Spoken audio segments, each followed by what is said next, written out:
Let's do Fajan's rule. Fajan's rule. Covalent character in ionic compounds, also known as Fajan's rule. When cation and anion approach each other, the valence shell of anion is pulled or attracts toward cation and shape is anion. And shape of anion is deformed. जब भी cation and anion एक दूसरे को approach करते हैं, then जो valence shell होती है एनायन की जो वैलेंस शेल है, एनायन की वैलेंस शेल अट्रैक्ट होती है, attracts towards the cation and इस वजह से जो हमारे एनायन की शेप होती है, shape of anion gets deformed, वो डिफॉर्म हो जाती है. And this phenomena of deformation of anion by a cation is known as polarisation of anion. जो ये एनायन का डिफॉर्मेशन होता है by a cation is known as polarisation. उसे हम क्या कहते हैं? Polarisation of cation. उसे हम क्या कहते हैं? Polarisation of cation. And the ability of cation to polarize nearby anion is called as polarizing power of cation. And the ability of cation to polarize, और कैटायन की जो एबिलिटी है अपने बराबर वाले एनायन को पोलराइज करने की, उसे हम क्या कहते हैं? Polarising power of cation. Cation के पास ये पावर है जो वो दूसरे एनायन को पोलराइज कर दे. पोलराइज का मतलब क्या है? पोलराइज का मतलब ये है, देखो पोलराइजेशन क्या है मैं दोबारा बता दूं. जब भी कोई भी कैटायन एंड एनायन एक दूसरे को अट्रैक्ट करते हैं, देन जब एनायन के जो वैलेंस शेल है, एनायन के जो वैलेंस शेल है, जो वैलेंस शेल है वो अट्रैक्ट होती है टूवर्ड्स द कैटायन, एंड उसकी जो शेप है एनायन की वो डिफॉर्म हो जाती है. एंड जो ये एनायन का डिफॉर्मेशन होता है, जो ये एनायन की शेप का डिफॉर्मेशन होता है थ्रू अ कैटायन, उसे हम कहते हैं polarisation of cation, polarisation of anion. Polarisation of anion. Polarisation of anion क्या है? जब भी कैटायन एंड एनायन एक दूसरे को अप्रोच करते हैं, जो एनायन की वैलेंस शेल है वो कैटायन को अट्रैक्ट करती है, कैटायन की टुवर्ड्स अट्रैक्ट करती है, एंड एनायन की जो शेप है वो डिफॉर्म होने लगती है. ठीक है. एंड जो ये फिनोमिना है डिफॉर्मेशन ऑफ एनायन का थ्रू अ कैटायन, उसे हम कहते हैं पोलराइजेशन ऑफ एनायन. एंड ये जो एबिलिटी है कैटायन की अपने नियर बाय एनायन को पोलराइज करने की, उसे क्या कहते हैं? Polarising power of cation. Polarising power of cation. ठीक है. ओके. सो फजान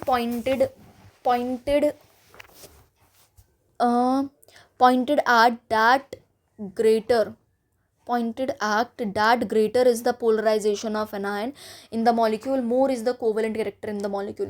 जितना ज़्यादा हमारे मॉलिक्यूल का पोलराइजेशन ऑफ एनायन ज़्यादा होगा, उतना ज़्यादा कोवेलेंट करेक्टर मॉलिक्यूल का, उतना ज़्यादा कोवेलेंट करेक्टर बढ़ेगा. तो Fajan pointed out that greater is the polarisation of anion in the molecule, more is the covalent character in the molecule. ठीक है.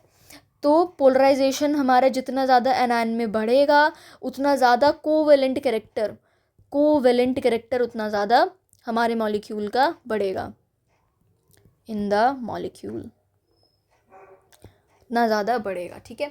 So there are some rules which determine the covalent character in the ionic compound. So ये कुछ rules है जो कि हमारे covalent character, एक ionic compound में कोवेलेंट करेक्टर को डिटरमाइन करते हैं. सो सबसे पहला हमारा है चार्ज ऑफ कैटायन. क्या है? Charge of cation. So charge of cation, देखो ये हमारे पास पोलराइजेशन हो रहा है, ये हमारे पास एक एनायन है एंड यहाँ पर एक कैटायन है. ठीक है. ये पोलराइज हो रहा है, इसकी शेप डिफॉर्म हो रही है, इस तरह से इसकी एक शेप डिफॉर्म हो रही है. ये क्या हो रहा है? यहाँ पोलराइजेशन हो रही है, एंड इसे हम क्या कहते हैं? जो ये कैटायन शेप को डिफॉर्म करता है एनायन की, उसे कहते हैं पोलराइजिंग पावर. ठीक है. So more is the charge of cation. जितना ज़्यादा कैटायन के ऊपर चार्ज होगा, more will be the deformation of anion, and thus more will be the covalent character.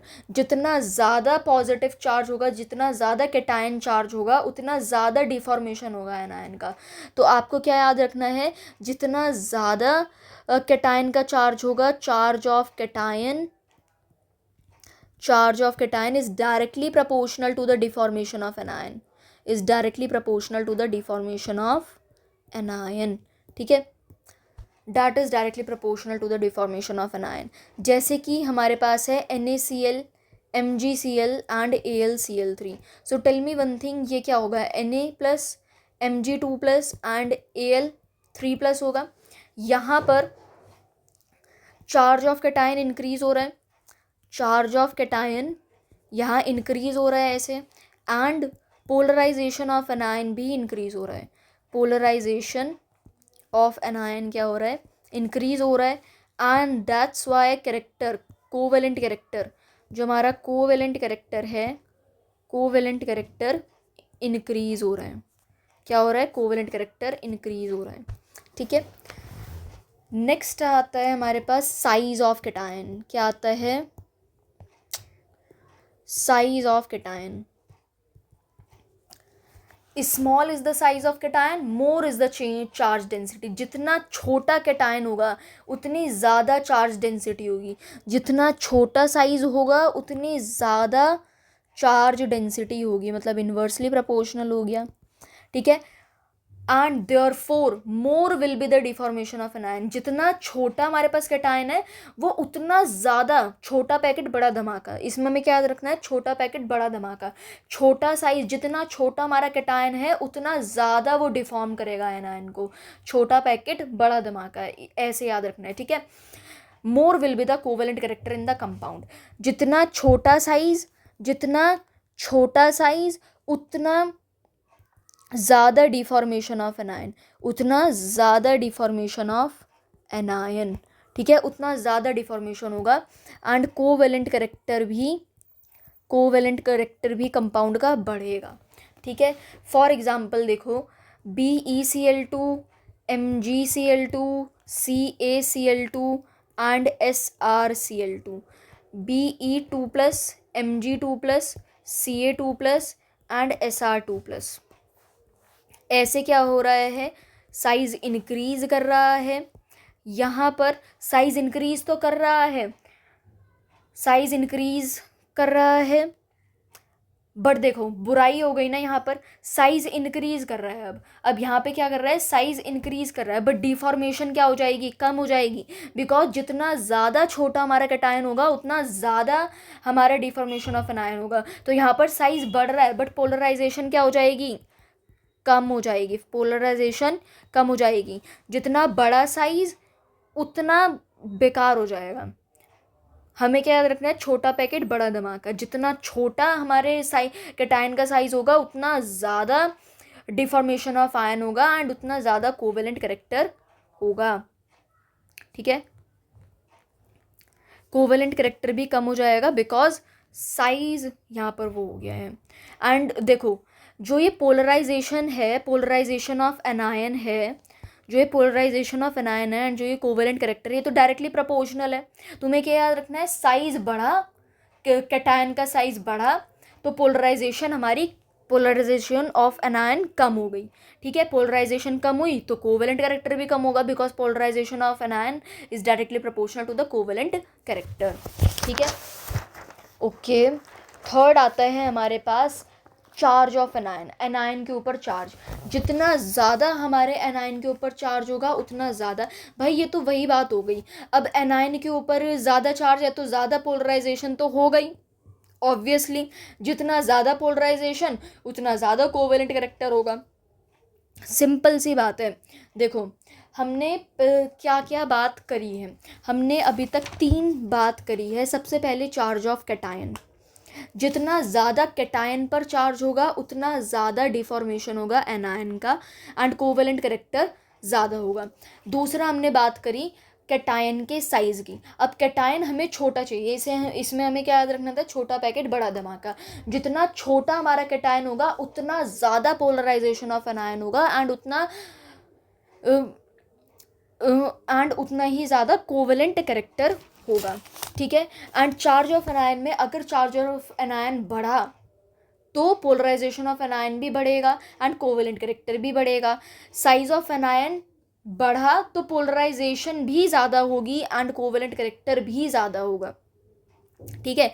But अगर कैटायन का साइज बढ़ा तो पोलराइजेशन कम हो जाएगी, ठीक है। तुम्हें कैटायन वाला ज़रा ध्यान रखना है। एनायन के चार्ज और साइज तो दोनों ही सेम है। अगर एनायन का चार्ज साइज कुछ भी बढ़ा तो polarisation of anion covalent character सब बढ़ेगा, ठीक है।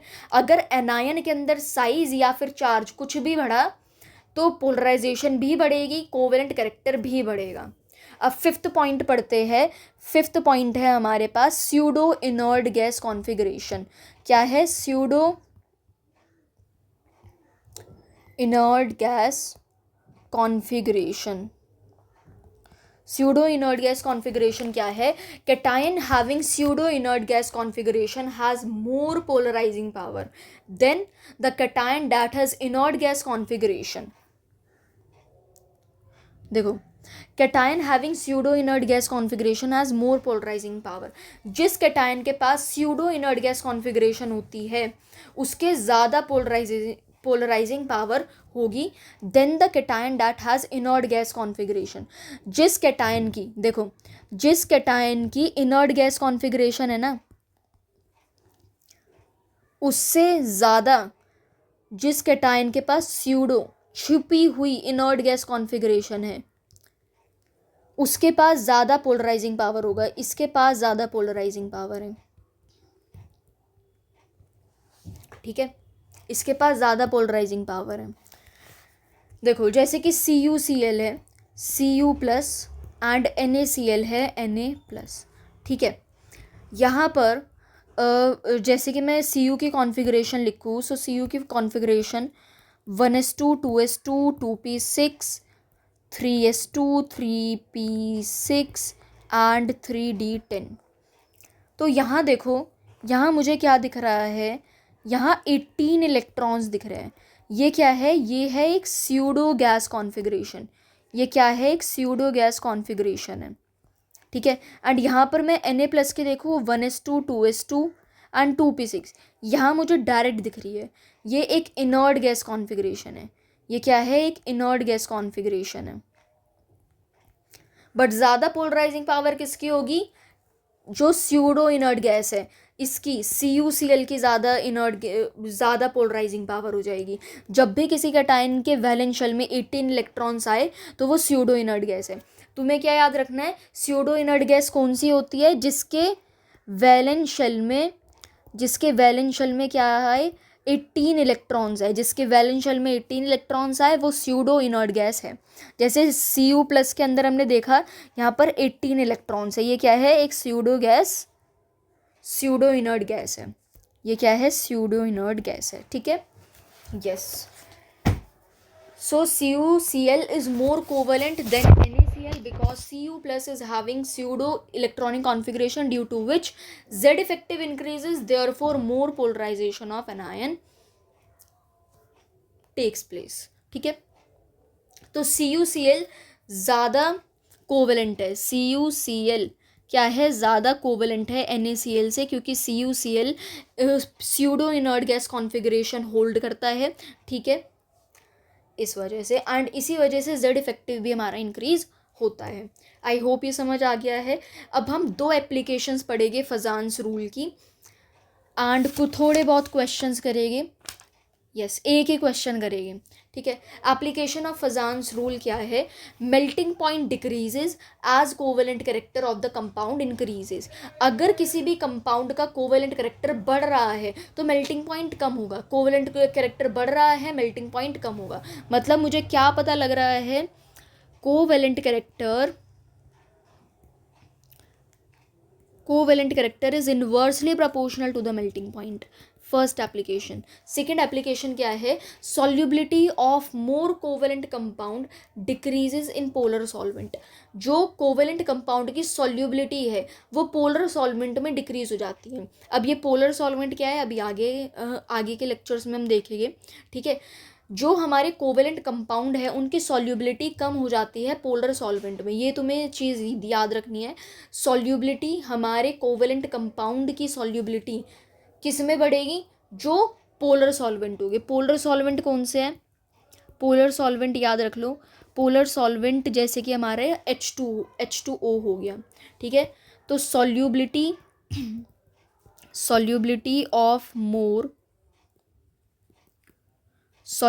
Of more covalent compound decreases in polar solvent H2O, ठीक है। H2O, देखो इस तरह से कुछ स्ट्रक्चर होगा, पार्शियल चार्ज यहाँ पर लग रहा है, ठीक है। आयनिक कैरेक्टर, देखो आयनिक कैरेक्टर बढ़ा, पोलराइजिंग कैरेक्टर भी, पोलर कैरेक्टर भी बढ़ेगा। आयनिक कैरेक्टर बढ़ा, पोलर कैरेक्टर बढ़ेगा। लाइक डिजॉल्व लाइक, तुमने सुना होगा लाइक डिजॉल्व लाइक, है ना। तो आयनिक कैरेक्टर, यहाँ आयनिक कैरेक्टर बढ़ा है तो पोलर कैरेक्टर भी बढ़ेगा, ठीक है। पोलर कैरेक्टर भी बढ़ेगा। For example MgCl2 and BeCl2 है। MgCl2 ज़्यादा सॉल्यूबल है BeCl2 से, क्योंकि MgCl2 का मेल्टिंग पॉइंट ज़्यादा है। MgCl2 का मेल्टिंग पॉइंट ज़्यादा है, ठीक है। देखो भाई, तुम्हें एक बहुत ही अच्छी सी चीज़ समझ आई यहाँ पर, तुम्हारा दिमाग खोल के रख दूँ मैं यहाँ। MgCl2 एंड BeCl2 है। मैंने तुम्हें पहले रूल में क्या बताया था? Melting point is inversely proportional to covalent character, covalent, ठीक है। अब मैंने तुम्हें क्या बताया? सॉल्युबिलिटी जब इंक्रीज हो जाती है जब वो ज़्यादा कोवेलेंट कंपाउंड में हो। जितना ज़्यादा कोवेलेंट कंपाउंड, देखो solubility of more covalent compound decreases in polar solvent, मतलब आयनिक कैरेक्टर बढ़ा तो पोलर कैरेक्टर बढ़ेगा, ठीक है। अब यहाँ पर जैसे कि जो ये MgCl2 का मैंने तुम्हें बताया, इसका मेल्टिंग पॉइंट ज़्यादा है, मीन्स इसका कोवेलेंट कैरेक्टर क्या है? कम है। कोवेलेंट कैरेक्टर इसका कम है। कोवेलेंट कैरेक्टर कम होगा मतलब कोवेलेंट कैरेक्टर इसका कम है, तो आयनिक कैरेक्टर जो है, जो इसका आयनिक कैरेक्टर है वो ज़्यादा होगा, है ना। इसका आयनिक कैरेक्टर ज़्यादा है तो इसका पोलर कैरेक्टर ज़्यादा होगा, ठीक है। इस तरह से अब जो भी हमने, ओ भाई, जो भी हमने इस क्लास में पढ़ा है, अब इनसे वो आंसर होगा, वो पूरा इरेज हो गया। NaCl and NaBr, LiCl and NaCl, इसमें तुम्हें बताना है which has more covalent character, इसमें से किसके पास ज़्यादा कोवेलेंट कैरेक्टर है, ठीक है, वो बताना है तुम्हें। SnCl2 या फिर SnCl4, SnCl2 या फिर SnCl4, इसमें होगा SnCl4। क्यों? बिकॉज चार्ज ऑफ कैटायन, मैंने तुम्हें क्या बताया था? जितना, एक मिनट, जितना ज़्यादा कैटायन का चार्ज होगा जितना ज़्यादा हमारे कैटायन का चार्ज होगा उतना ज़्यादा डिफॉर्मेशन ऑफ एनायन होगा, उतना ज़्यादा डिफॉर्मेशन ऑफ एनायन होगा। चार्ज ऑफ कैटायन बढ़ा, पोलराइजेशन ऑफ एनायन बढ़ेगा, ठीक है। तो SnCl4 में ज़्यादा चार्ज ऑफ कैटायन है। देन आते हैं हमारे पास NaCl एंड NaBr। इसमें NaBr होगा, क्यों? Because of size of anion, जितना ज़्यादा एनायन का साइज उतना ज़्यादा पोलराइजिंग कैरेक्टर बढ़ेगा, मतलब उतना ज़्यादा कोवेलेंट कैरेक्टर बढ़ेगा, ठीक है, उतना ज़्यादा कोवेलेंट कैरेक्टर बढ़ेगा। देखो जैसे कि फ्लोरीन ब्रोमीन है ना, क्लोरीन बड़ा है कि ब्रोमीन बड़ा है भाई, इसका एटॉमिक नंबर ही देख लो कितना ज़्यादा बड़ा है। क्लोरीन तो बेचारा 17 पे रही है, इसका साइज, एनायन का साइज बड़ा है, ठीक है। LiCl and NaCl। तो यहाँ पर कैटायन का size, because of size of cation. अब कैटायन के जब साइज की बात आ जाती है, छोटा पैकेट बड़ा दिमाग वाले याद रखनी है, जितना ज़्यादा छोटा कैटायन होगा उतना ज़्यादा कोवेलेंट कैरेक्टर होगा। ठीक है, अब लिथियम का साइज छोटा होता है as compared to the sodium, because sodium का 11 एटॉमिक नंबर है एंड इसका 3 है। तो देखो फ़र्क कितना ज़्यादा हो गया है ना। तो साइज ऑफ कैटायन में वो जितना छोटा हमारा कैटायन होगा उतना ज़्यादा कोवेलेंट कैरेक्टर होगा। ठीक है, सो आई होप तुम्हें ये फजान्स रूल अच्छे से बिल्कुल समझ आ गया होगा।